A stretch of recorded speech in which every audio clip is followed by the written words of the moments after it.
Bună ziua tuturor! Avem în imagine un tester pentru baterii cu plumb.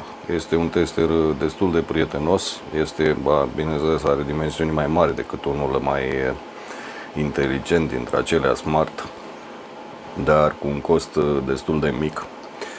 Observăm că avem un voltmetru care ne indică tensiunea la bornele bateriei și o să îndepărtăm acum sursa de încărcare, pentru că cu motorul pornit, dacă facem această simulare cu încărcarea, deci practic la mașină, în cazul în care avem alternatorul în funcțiune și practic cu motorul pornit, acesta nu ne va da voie peste o anumită tensiune electrică să facem acest test, nici măcar să facem setările la curentul la care efectuăm testul. Observăm. Așa că vom lăsa bateria în gol. Deci practic acest tester, observăm că sesizează dacă avem o sursă de alimentare la bornele ei. Ne sesizează acest lucru și nu ne lasă ca să testăm bateria. Observăm.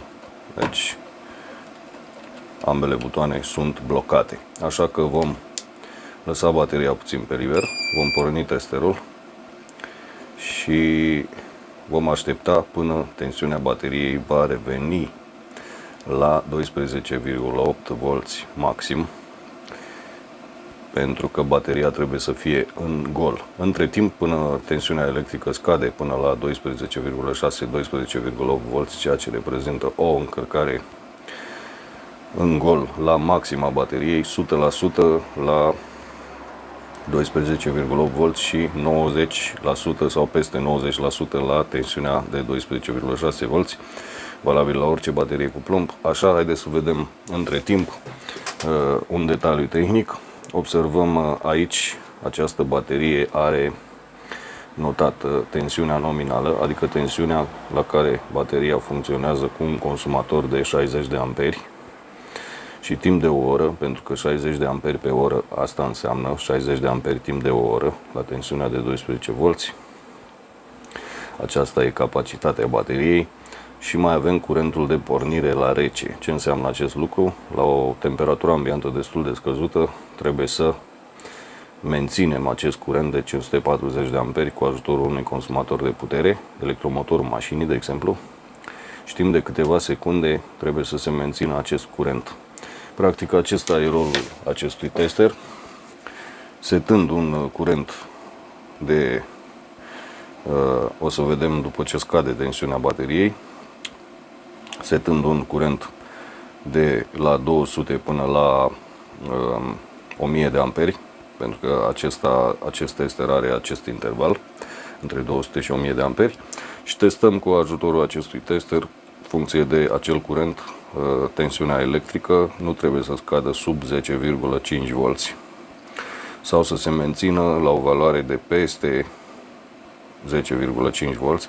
Observăm, avem aici un mini grafic la care tensiunea electrică trebuie să fie menținută atunci când facem acest test la un curent mare. Așa, haideți să îl deconectăm. Eventual o să conectăm la bornele bateriei. Așa, deci acum putem testa curentul, ce are până la 13 volți maxim tensiunea electrică a bateriei. Deci ce e peste 13 volți este o valoare a tensiunii la care testerul nu ne lasă să facem setările.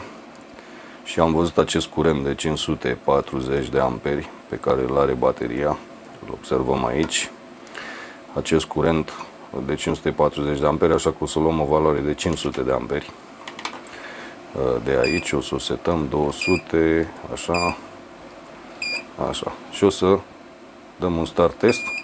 Urmărim și înroșirea rezistenței de aici, pe care o are o rezistență de putere aici.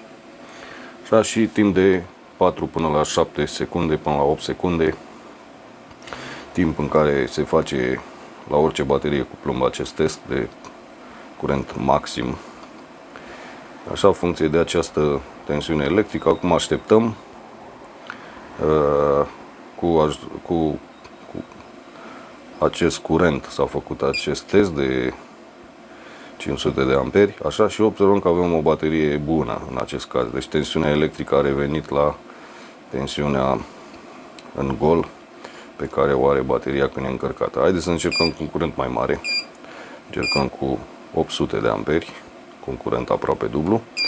Facem un test și tensiunea electrică, bineînțeles, trebuie să se mențină peste 10,5 volți. În caz contrar, observăm și înroșirea rezistenței. În caz contrar, în cazul în care scade mult sub 10,5 volți, observăm că avem notate și aici niște valori. Bateria este deteriorată în cazul în care tensiunea electrică scade sub 10,5 volți în timpul testului. E vorba de câteva sute de amperi. Observăm că avem și aceste conductoare groase. Așa, și observăm că avem o baterie bună. Deci, practic, a rezistat acestui test de minim 4 secunde. Tensiunea electrică în gol a revenit la aproximativ tensiunea inițială. Bineînțeles, cu o abatere de minus câteva procente, deci practic minus 0,1-0,2 volți.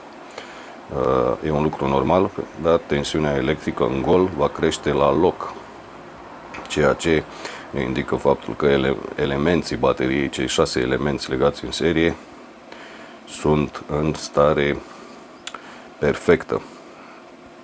O să mai facem un test, de exemplu la un curent de 100 sau 200 de amperi. Haideți să facem unul la 200 de amperi.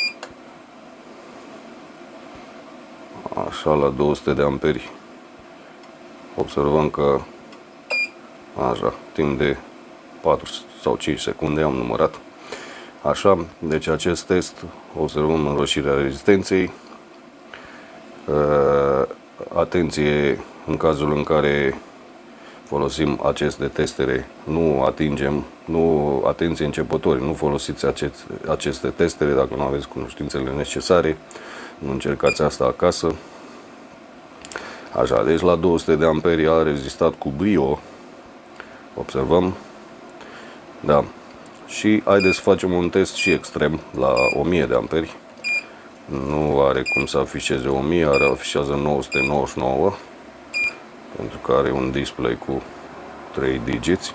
Așa, deci la un test de 1000 de amperi, așa, și observăm că tensiunea electrică minimă se menține, așa,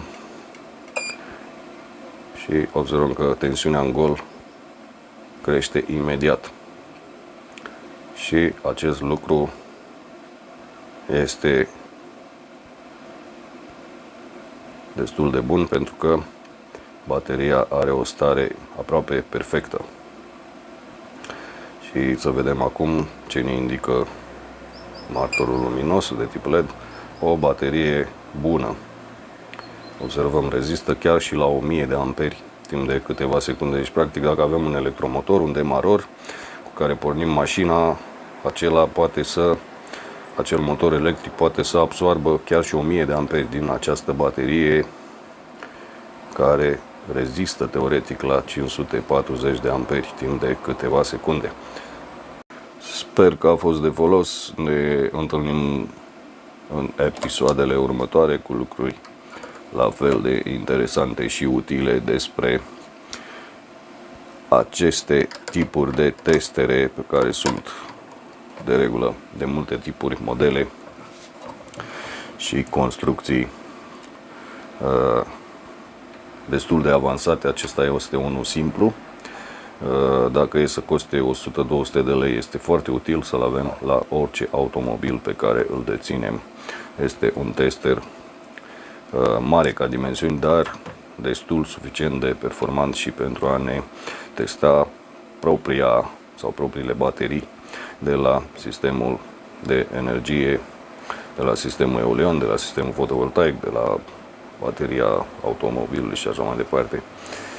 Ne întâlnim în episoadele următoare cu alte tipuri de test resurse de energie și componente aferente, sisteme de comandă și control și multe altele despre sursele de energie și sursele de testare a parametrilor Până data viitoare vă doresc un weekend plăcut în continuare și spor în toate proiectele noastre care doriți să le realizați.